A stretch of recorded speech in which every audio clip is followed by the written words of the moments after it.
नमस्कार, मैं मनोज सैनी हूं। धरोहर में आपका स्वागत है। धरोहर में आज मैं एक ऐसे स्थान पर लेकर चलने वाला हूं जिसका जिक्र इतिहास में तो है, लेकिन समझते आप कम है। मैं बात कर रहा हूं राजगढ़ जिले के नरसिंहगढ़ के नजदीक सांसा श्याम बिहारी मंदिर की। ये मंदिर अपने आप में बड़ा पुराना है। कहते हैं 16वीं शताब्दी में ये मंदिर बनवाया गया, लेकिन मंदिर के पीछे बड़ी रोचक कथा है। कथा ये है कि जिन्होंने मंदिर बनवाया वो रानी भागकर यहाँ पहुंची थी, क्योंकि उनके राजा यानी श्याम सिंह खींची के दरबार में हमला हुआ और उसके बाद जब रानी भाग्यवती यहाँ पहुंची तो फिर यहीं रुक गई और उन्होंने उनकी याद में ये मंदिर बनवाया। लेकिन मंदिर के पीछे और क्या कहानियां हैं, तो आज धरोहर में मैं आपको यात्रा कराता हूँ इसी मंदिर की।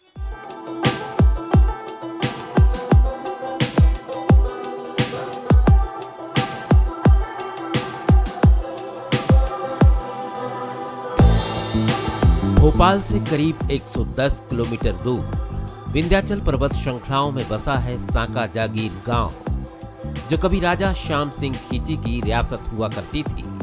इस गांव के पास ही एक किले के अवशेष भी मिलते हैं, जो अब गांव कोटरा के नाम से जाना जाता है। इस किले में खींची राजवंश की कुलदेवी माता काली का मंदिर आज भी मौजूद है। पहाड़ी पर विराजी माता के बारे में कई किंवदंतियां हैं, बल्कि कहा यह भी जाता है कि कोलकाता से पहले मां काली यहाँ विराजी थी। हम भी सबसे पहले इसी मंदिर में पहुंचते हैं। मैं कोटरा गांव की उस पहाड़ी पर खड़ा हूं जहां पर कभी राजा महाराजा रहा करते थे, और कहते हैं कि इन्हीं पहाड़ियों में राजा श्याम सिंह रहते थे। उनका बाकायदा किला यहाँ बना हुआ था। ये देखिए आप, कितनी खूबसूरत पहाड़ियाँ हैं चारों तरफ। आप देखेंगे तो ये इसे मिनी कश्मीर इसीलिए कहा जाता है नरसिंहगढ़ को, कि आसपास काफ़ी तालाब आपको मिल जाएंगे, पानी के जो स्रोत रहा करते वो मिल जाएंगे। नीचे देखिए आप, तालाब आपको नज़र आ रहा है। किसी दौर में ये तालाब पानी से भरा रहता था। आज भी यहाँ पानी देखा जा सकता है, और जंगली वन्य प्राणी यहाँ खूब आया जाया करते थे। और सामने की तरफ जो पहाड़ी दिखाई दे रही, यहीं एक दौर में राजा रहा करते थे। धीरे धीरे कर कर पूरा किला टूट गया, छीण छीण हो गया। और इस किले की कहानी भी बड़ी अलग है। यहाँ रहे हैं राजा, राजा की नौरानियाँ रहती थी, और राजा जब कभी अपनी उनकी इष्ट काली रहा करती थी। और मैं जिस मंदिर में हूँ, ये मंदिर माँ काली का है। यहाँ माँ काली विराजी है, और कहते हैं कि ये काली का जो दरबार है, ऐसा ही दरबार कैलकटा में है। कलकत्ता की जो काली के नाम से जिन्हें जाना जाता है, ये भी उन्हीं का एक रूप है। कहते हैं कि उनसे पहले ये काली माँ यहाँ विराजमान हुई, और आज भी ये देखिए काली जी यहाँ विराजी हुई है। काली का वही स्वरूप आप देख सकते हैं। और यहाँ राजा खुद सबसे पहले आते थे, दर्शन करते थे, और उसके बाद उनके काम की शुरुआत होती थी। और राजा महाराजाओं के किले जो है वो भी पहाड़ियों पर होते हैं। लेकिन इस किले से जुड़ा है एक बड़ी कहानी, जिसकी तरफ मैं आपको लेके चलने वाला हूँ, और वो है सांका श्याम बिहारी का मंदिर। कहते हैं ये मंदिर यहीं से जुड़ा। मंदिर के पीछे की कहानी भी इसी गांव से शुरू होती है, कोटरा से। क्या है कहानी, तो मेरे साथ यात्रा कीजिए अब श्याम मंदिर की, सांका श्याम।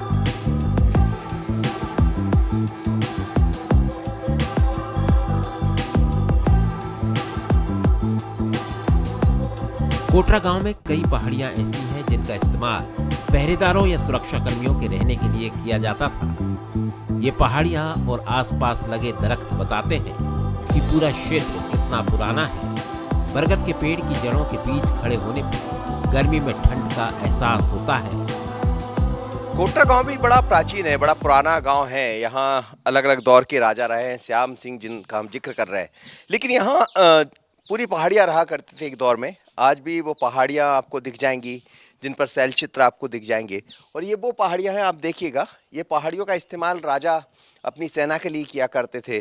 जब दूसरे हमले होते थे, बाहरी जो आक्रमणकर्ता आते थे, तो उस दौरान इन पहाड़ियों का उपयोग किया जाता था। यहाँ उनके सैनिक रहा करते थे इन पहाड़ियों के नीचे। लेकिन प्रकृति का एक खेल भी देखिए, ये सब नैसर्गिक है, ईश्वर की दी हुई। जैसे कहते ना, भगवान ने खुद प्रकृति को नवाजा है। प्रकृति भी खूब कमाल करती है और बताती है कि कितने ऐतिहासिक प्रमाण हमें मिल जाते हैं। किला तो अब वैसा नहीं रहा, लेकिन आज भी ये पेड़ इशारा करता है। बड़ी बड़ी जटाएं हर जगह फैली हुई है, और खूबसूरत स्थान है ये। पहाड़ियों के बीच में कहते हैं कि इन्हीं पहाड़ियों के बीच में पहले किले रहा करते थे। राजा महाराजाओं के भी बड़े जलवे रहे, ऐसे स्थानों को चुनते थे जहाँ बड़े पेड़ होते थे। लेकिन पेड़ कितने ज़रूरी है जीवन के लिए, ये इस बात का एहसास कराते हैं।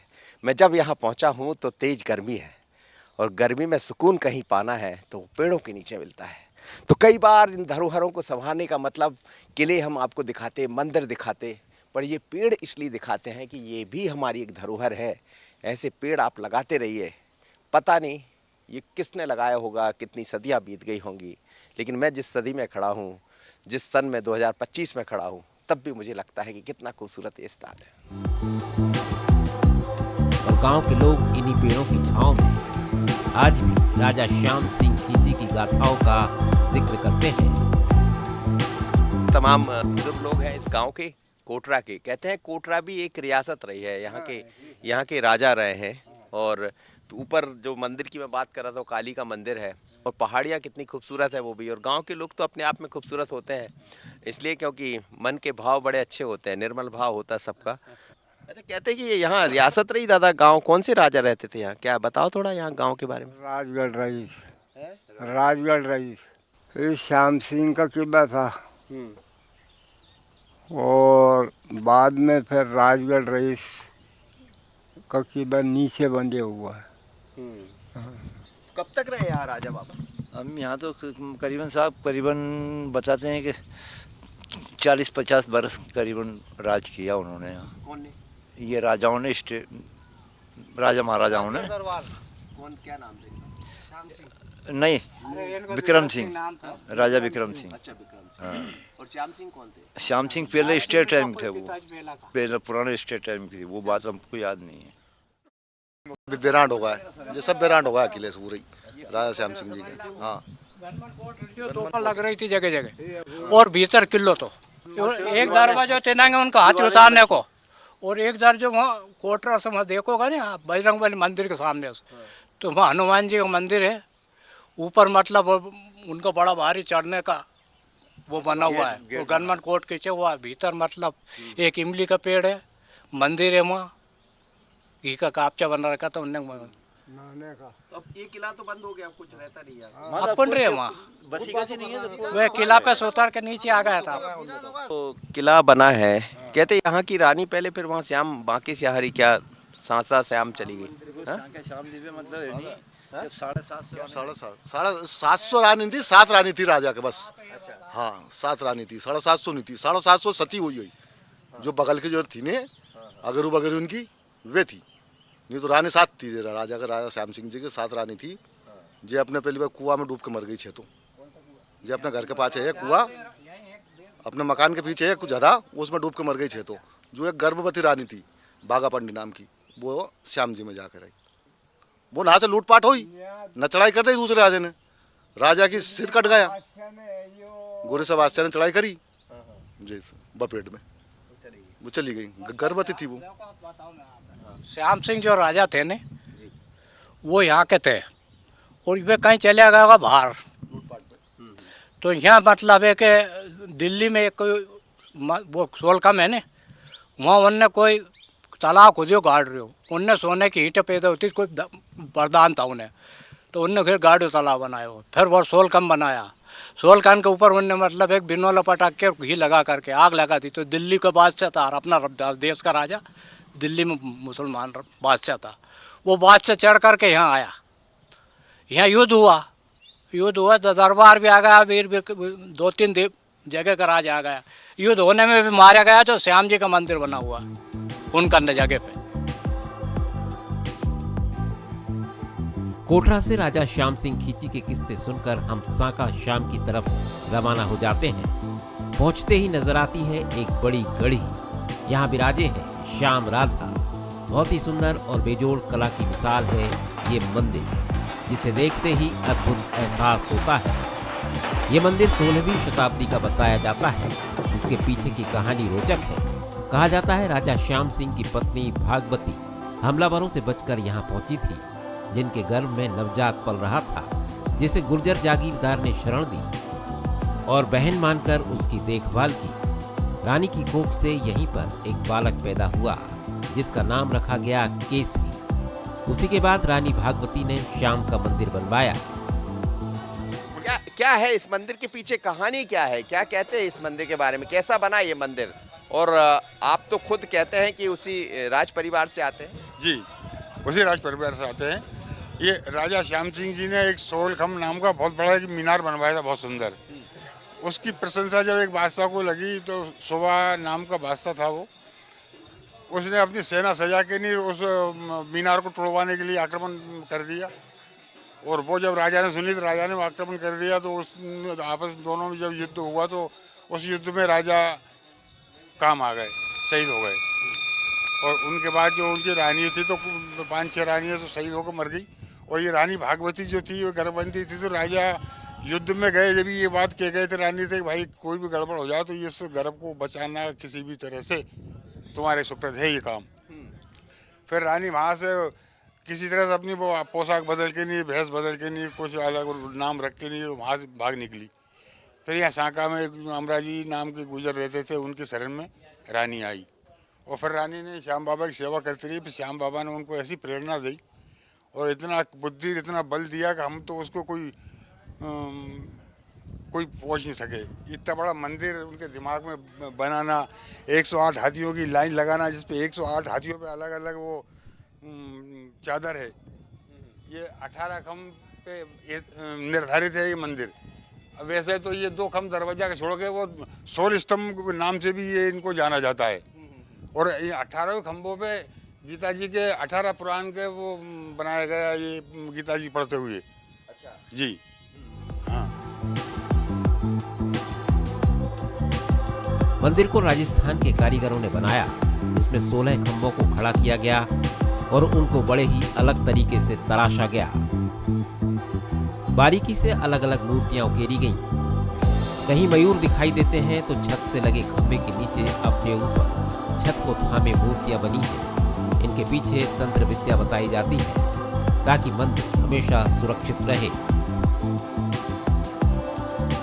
यहाँ 108 हाथी बने हुए। ये हाथी देखिए आप, हाथी तो हमेशा शुभता के लिए जाने जाते, तो हाथी भी किस तरह यहाँ बनाए गए वो आपको नजर आते। और 18 खंबे, जिन्हें खंबे कहते हैं, ये 18 खंबे हैं।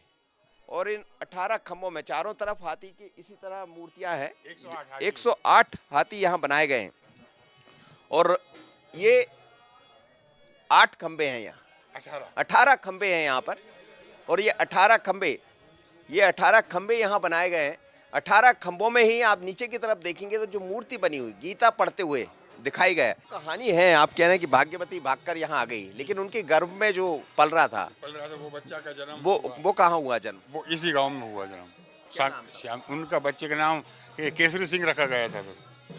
अच्छा जी। तो केसरी सिंह को किसने रखा, किसने बड़ा किया? वो अमराजी गुजर जो थे नहीं, उनकी शरण में आई थी रानी, उनने पाला पोसा। उनके संतान नहीं थी अमराजी के, तो उनने इनको बेटी करके नहीं अपना पूरा उनका जो भी सेवा हो लगी उनने किया। अच्छा, राजा वहाँ जो गुर्जर ने रखा उनको, अमराजी ने, तो बेटी समझ कर रखा। बेटी समझ कर रखा, बिल्कुल बेटी समझ कर। और फिर बच्चा जो पैदा हुआ उसका नाम केसरी सिंह रखा।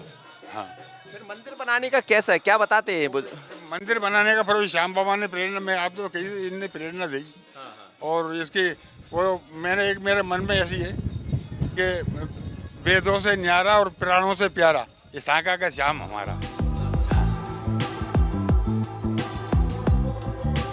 मंदिर के निचले हिस्से में 33 कोटि देवताओं को दिखाया गया है। चारों तरफ पत्थर की दीवार पर बहुत ही बारीकी और खूबसूरती से इन्हें प्रदर्शित किया गया है। ऐसा लगता है कि मानो हर एक कृति अपने बारे में खुद कुछ कह रही हो। इस गांव के सरपंच यहाँ मेरे साथ मौजूद है और उसी परिवार से जुड़े हैं, उसी दौर से। क्या कहानी है जो भागवती आई थी भागकर, उनके पीछे क्या कहा जाता है? वो सर वहाँ से युद्ध के बाद वो निकल के आई थी और यहाँ एक अमरा गुजर नाम से एक व्यक्ति रहते थे जो भैंसे चराते थे। फिर उनके पास वो बेटी बन के यहाँ पे रही है। फिर उनके पुत्र का जन्म लिया केसरी सिंह जी, जिनकी 8वीं संतान है हम लोग। तो तब से हम लोग मंदिर की सेवा देख रेख करते आ रहे हैं। और अमरा गुजर के यहाँ बेटी बन के रही थी भागाबाई, जिनके पुत्र केसरी सिंह जी हुए थे, जिनकी हमारे अभी तक हमारी 8वीं संतान है। तो केसरी सिंह कहाँ चले गए फिर? केसरी सिंह केसरी सिंह रहे ना, उनको फिर गुजरों में संबंध किया और राजपूत थे उस टाइम पे। फिर हम लोग गुजरों में संबंध होता आ रहा है उस समय से। तो अब मतलब उसी के वंशज हैं हम लोग। आप लोग पीढ़िया है तो सिंह जी से पीढ़ी दर पीढ़ी उन्हीं के वंश। उनसी के वंशज हैं। और हमारे परिवार में जो सबसे बड़े रहते हैं वही मंदिर की पूजा वगैरह करते हैं, वही महल रखते हैं। ऐसी परंपरा चली आ रही है 8-9 पीढ़ी से हमारे। मंदिर की खासियत ये है सर कि मंदिर में 33 कोटि देवताओं का पूरा वर्णन है। जो कलयुग में कल की अवतार होने वाला है उसका भी वर्णन है। और इसमें ऐसा कोई देव नहीं है जिसका वर्णन मंदिर में हमारे में नहीं हो। इसमें इस पूरे मंदिर प्रांगण में भगवान पशुपति का भी मंदिर है, जिसमें प्रवेश करते ही एक द्वार आता है। इसकी नक्काशी भी देखते ही बनती है। खास बात यह है कि इसमें वास्तु का पूरा ध्यान रखा गया है। शायद यही कारण है कि यहाँ पहुँचते ही एक अलग ही ऊर्जा मिलती है। पुराने मंदिरों में जब आप जाते हैं तो आपको क्यों शांति का अनुभव होता है? उसके पीछे होता है वहाँ का वास्तु कैसा है। और वास्तु को यदि देखना है तो इस मंदिर में कुछ चीज़ों को देखकर आप समझ सकते हैं। मैं जहाँ खड़ा हूँ ये द्वार देखिए, शिव मंदिर के प्रवेश से पहले एक अलग तरह का द्वार है। इसमें भी वास्तु का, ऊपर भगवान गणेश विराजे हैं, यानी प्रथम गणेश की पूजा होती तो हर जगह द्वार पर गणेश मिल जाएंगे। और नीचे की तरफ जब आप आएंगे तो आप नीचे देखिए कि कछुआ बना हुआ है दोनों तरफ। दोनों द्वार पर कछुआ का रूप आप देख सकते हैं। 2 कछुए यहाँ बने हुए हैं, यानी कछुआ कितना महत्वपूर्ण है वास्तु की दृष्टि से भी। ये देखिए कितना अलग तरह से इस कछुआ को तैयार किया गया। और ये पूरा एक पिरामिड होगा मुझे लग रहा बीच में। ये देखिए कितना वास्तु का महत्व होता था। क्या ये क्यों बनाया गया? क्या इसमें वास्तु का इस्तेमाल भी हुआ है? वास्तु दोष के लिए बनाते हैं पहले। आज से ना पुराने काल में पूरे पंडित लोग से अपने वास्तु से हिसाब से बनाते हैं मंदिर। ये द्वार पे वास्तु दोष न लगे, किसी की नजर न लगे पत्थर पे, इसलिए बना के जब बनाए जाते हैं। क्या बना हुआ है? ये कछुआ है और बने दोनों तरफ। और बीच में ये मगरमच्छ है दोनों तरफ। जी, ये मगर के मुंह है। अच्छा। और कछुआ है। ऊपर गणेश जी की प्रतिमा ऊपर। और दोनों द्वार पे देखो आप भगवान गणेश जी का अलग है। दाएं तरफ सूंड है और बाएं तरफ सूंड है। दोनों गणेश अलग सूंड है, मतलब एक को गजानन बोलते हैं, ये गणेश जी। तो गजानन और गणेश, ये गजानन है जिनकी सूंड दाएं तरफ है, बाएं तरफ है। देखिएगा आप इनकी सूंड, ये भी खासियत है। और दूसरी तरफ बहुत खूबसूरत है ये। चलिए आगे की तरफ लेके चलता हूँ आपको। जैसे ही गेट पार करते हैं तो शिव के धाम में पहुंच जाते हैं। यहाँ ओम का उच्चारण करने पर ध्वनि गुंजायमान होती है। अति प्राचीन भगवान पशुपति का शिवलिंग है। सामने विराजी है पार्वती जी। कहते हैं यहाँ आकर रानी भागवती शिव की आराधना किया करती थी, बल्कि बड़ी तादाद में महिलाएं यहाँ आज भी पहुँचती हैं। साका श्याम मंदिर में भगवान शिव का मंदिर भी अद्भुत है। जब मैं आपसे बात कर रहा हूँ, आप मुझे देख रहे हैं, तो पूरी आवाज यहाँ गूंजती है। आप देखिए कि यदि मैं मंत्र भी बोलूं यहाँ तो मंत्र की आवाज भी गूंजती हुई आपको नजर आएगी। और भगवान शिव का अद्भुत शिवलिंग है ये। देखिए आप, अलग जो पशुपतिनाथ में विराजे हैं उसी तरह का भगवान के अलग अलग रूप को शिव के रूप में, नाग भी बना है यहाँ, बीच में शिवलिंग है और चारों तरफ शिव के अलग अलग रूप है। बहुत अलग तरह का शिवलिंग है। शायद ये भी वास्तु पर आधारित शिवलिंग है। दूसरी बात यह है कि इनकी भक्ति, इनके पास जो कामना होती है वो पूरी हो जाती है। लेकिन आवाज आपको गूंजती हुई दिखाई देगी, जैसे ओम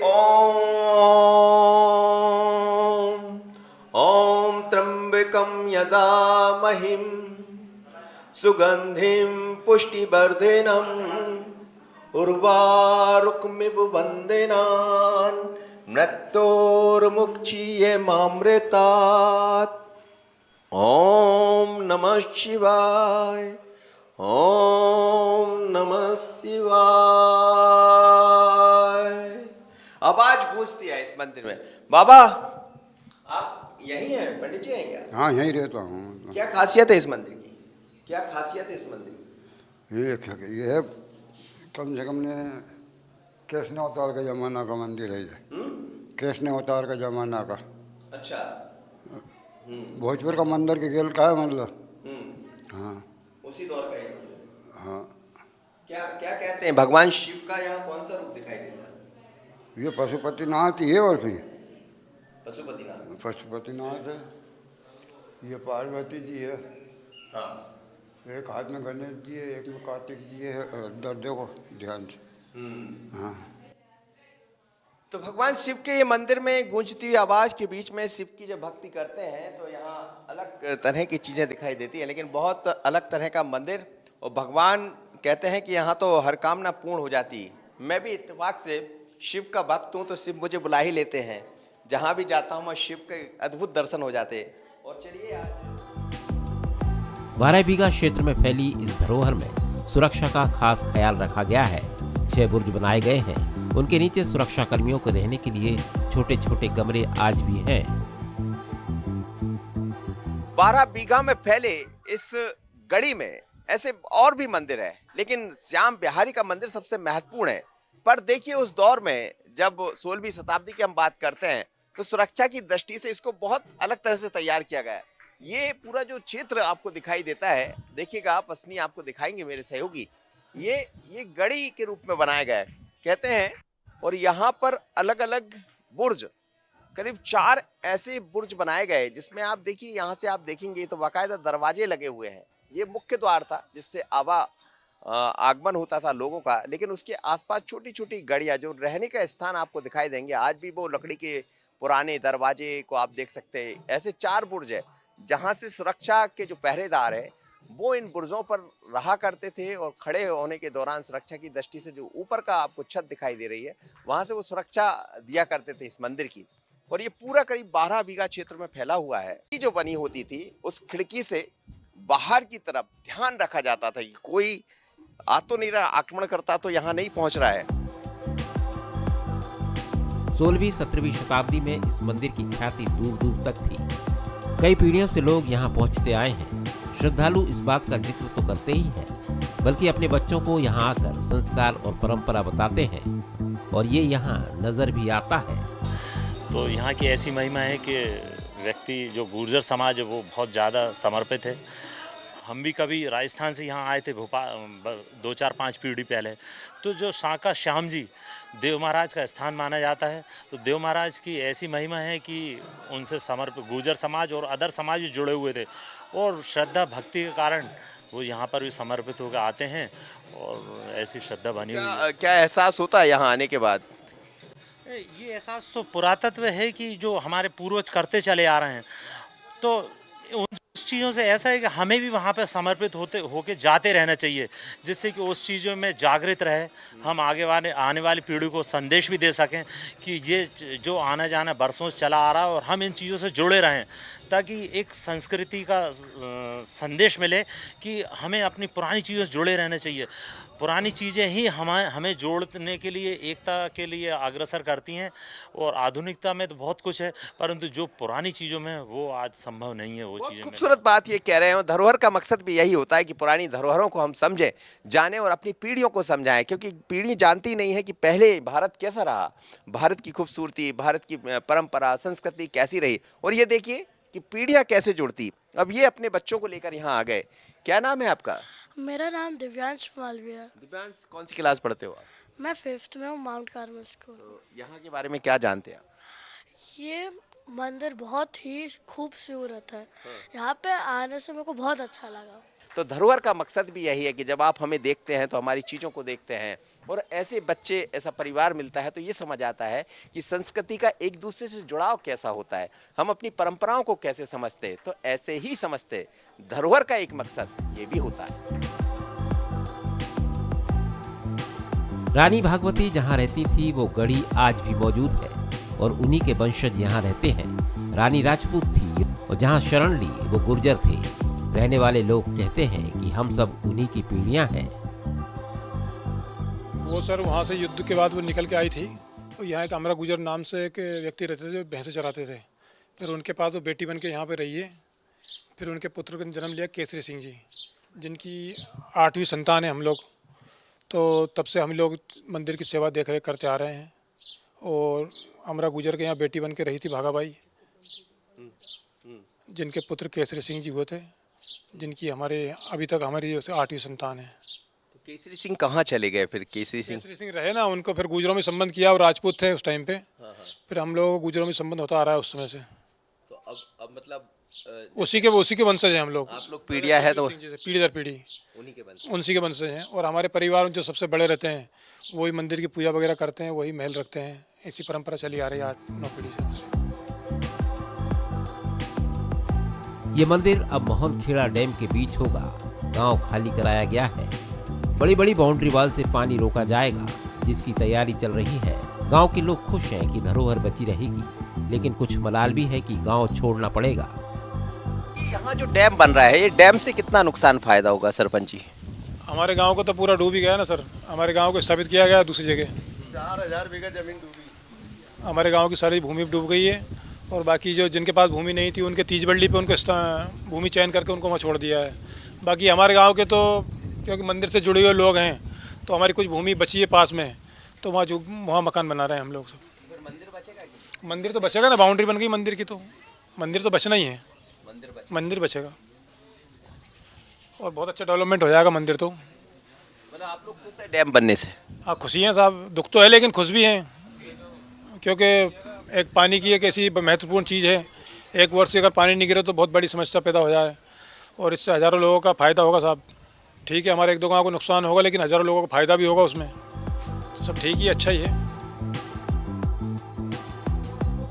आज भी लोगों के पहुंचने का सिलसिला जारी है। अथक आस्था है, परंपरा है, संस्कृति है। शायद यही हमारी शान भी है। सांका श्याम का ये अद्भुत मंदिर, प्राचीन मंदिर, कुछ दिनों बाद पानी के भीतर होगा। पानी के भीतर क्यों होगा? क्योंकि मोहनखेड़ा डैम यहाँ बन रहा। और आप देखिए कि मंदिर के आजू बाजू पूरी बाउंड्री बन गई। बड़ी सी बाउंड्री जो आप देख रहे हैं, ये बड़ी मोटी वॉल बनाई गई, दीवार बनाई गई है, ताकि पानी को रोका जा सके। तो इसके ठीक उस तरफ सांका नदी लगी हुई है। जो मोहनखेड़ा डैम अलग अलग नदियों से मिलकर बनेगा, उसका पूरा पानी यहाँ होगा। इसीलिए इस गांव को भी खाली कराया गया। अब यहाँ रहने वाले लोग नहीं होंगे, लेकिन आना जाना लगा रहेगा। यानी ये दीवार तो नज़र आएगी, लेकिन इसके इस तरफ पानी होगा। मंदिर तो नज़र आएगा, लेकिन पानी के बीचों बीच होगा, यानी आवागमन होगा। वो कैसे होगा, उसके लिए ब्रिज भी बनाया गया। पर बहुत अद्भुत मंदिर है, बहुत अद्भुत स्थान है। कहते हैं कि यहाँ आने के बाद हर व्यक्ति की मनोकामना पूर्ण होती है, और इसलिए लोग दूर दूर से चले आते हैं। मैंने भी यहाँ आकर कई तरह के एहसास किए। एहसास इस बात का है कि इस गांव के लोग बड़े सभ्य हैं, इस गांव के लोग शाकाहारी है, इस गांव के लोग परंपराओं को समझते हैं, क्योंकि वहाँ शाम को मानते हैं, और जहाँ श्याम की कृपा होगी। इस धरोहर में इतना ही। मुझे और मेरे सहयोगी अस्मी को दीजिए इजाजत। अगली बार फिर मुलाकात होगी किसी नए धरोहर में। नमस्कार।